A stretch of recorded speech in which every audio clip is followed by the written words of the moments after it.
கண்டிப்பாக எனக்கு ஒரு சந்தேகம் என்னன்னா, அதில் ஒரு நகை திருட்டு தொடர்பான ஒரு புகார், இதற்கு வந்து மாவட்ட எஸ்பியே திருபுவனம் காவல் நிலையத்திற்கு வந்து சிறப்பு காவல்படை விசாரணை அளவுக்கு போவதற்கு இந்த நெருக்கடி அழுத்தத்திற்கு என்ன காரணம் பின்னணி சார்? அதுக்கு ஒரு இது வந்து எஸ்பி தான் சொல்லணும், நாங்கள் யூகம் பண்ண முடியாது.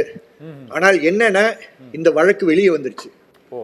இதே ஒரு வேற அந்தஸ்தில் இருக்கக்கூடிய ஒரு நபராக இருந்தால் கண்டிப்பாக இந்த விஷயம் வெளியே வந்திருக்காது. யாரோ இதற்கு பின்னே செயல்பட்டிருக்கிறார்கள் என்ற உண்மை மட்டும் தெரியுது. இல்லைன்னா ஒரு எஸ்பி லெவல் ஆபீசர் அங்க வர்றதுக்கு வாய்ப்பே கிடையாது. ரெண்டாவது எஃப்ஐஆர் கிடையாது. எஃப்ஐஆர் இல்லாமல் அவரை எப்படி கைது பண்ணீங்க? ரெண்டாவது முறை, முதல் முறை நீங்கள் விசாரணை செஞ்சீங்க. அந்த மாநகர சிறப்பு காவல்படை பிரிவுக்கு மாற்றக்கூடிய அளவுக்கு இந்த நகை திருட்டு வழக்கு என்ன சார் அவ்வளவு பெரிய? அது நாங்கள் சொல்ற வாதம் இல்ல. 29ஆம் தேதி காலையில 2 மணிக்கு நான் ஒரு புகார் கொடுக்கிறேன். அதே 2 மணிக்கு அந்த சிறப்பு காவல் ஸ்பெஷல் டீம் இருக்காங்க பாருங்க, அதோடைய தலைவர் கண்ணன், ஹெட் கான்ஸ்டபிள், அவர் ஒரு எஃப்ஐஆர் ஒரு கம்ப்ளைண்ட் கொடுக்கிறாரு. அதுதான் விசாரணைக்கு கொண்டு செல்கிறார். அதுல அவர் என்ன சொல்றார்? எங்களுக்கு இவர்களை அஜித்தை எங்களிடம் ஒப்படைத்தது ரமேஷ்குமார் இன்ஸ்பெக்டரும் எங்க டிஎஸ்பியும் இதை தொடர்ந்து விசாரணை செய்யுங்கள், நல்ல விசாரணை செய்யுங்கள் என்று கூறினார். நாங்கள் அந்த விசாரணை எப்படி நடந்து கொண்டிருக்கிறது என்பதை அவரிடம் தொடர்பு கொண்டு சொல்லிக் கொண்டே இருந்தோம் என்று கூறுகிறார்கள். இதான் பரிதாபத்துக்குரிய ஒரு விஷயம். இதை வந்து அரசு நீதிமன்றத்தில் அரசின் சார்பாக வாதாடிய வழக்கறிஞர் மிக பொறுப்புடன் இதை ஏற்றுக்கொண்டார் என்பதை நான் இந்த நேரத்தில் பதிவு செய்ய விரும்புகிறேன். இதை ஏற்றுக்கொண்டார், இது தவறு என்பதை ஏற்றுக்கொண்டார். சிறப்பு காவல் படை விசாரணை நடத்துறது இன்ஸ்பெக்டருக்கு வந்து பெரிய அளவுல தெரியல, சித்திரவதை செய்தது தவறு என்று சொல்றார்.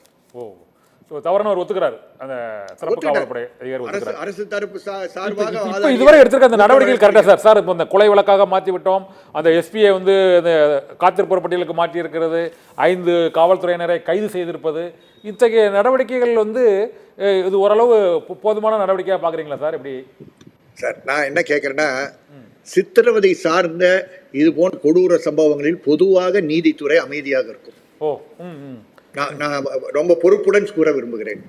ஆனால் இந்த வழக்கில் எப்பொழுது நீதிமன்றம் நான் இதை விசாரிக்க தயார் என்று அறிவித்தார்களோ உடனடியாக 6 காவலர்கள் சஸ்பெண்ட் செய்யப்படுகிறார்கள். 29ஆம் தேதியே சஸ்பெண்ட் செய்யப்படுகிறார்கள். வழக்கு பதிவு செய்யப்படுகிறது.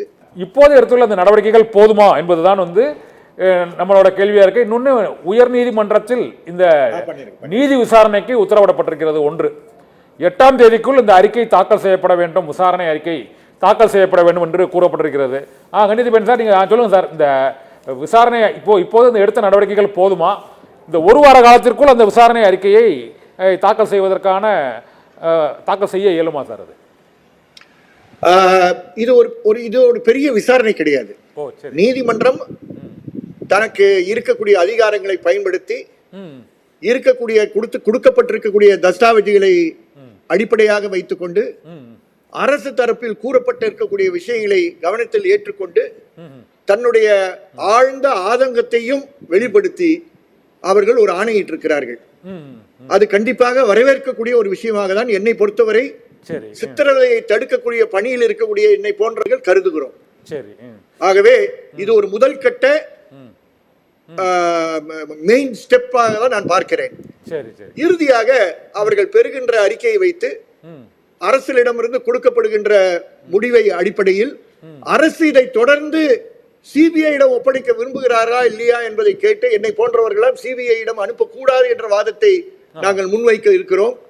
காரணம், சிபிஐயிடம் ஒப்படைத்த சாத்தாங்குளம் வழக்குடைய நிலைமை நமக்கு தெரியும்.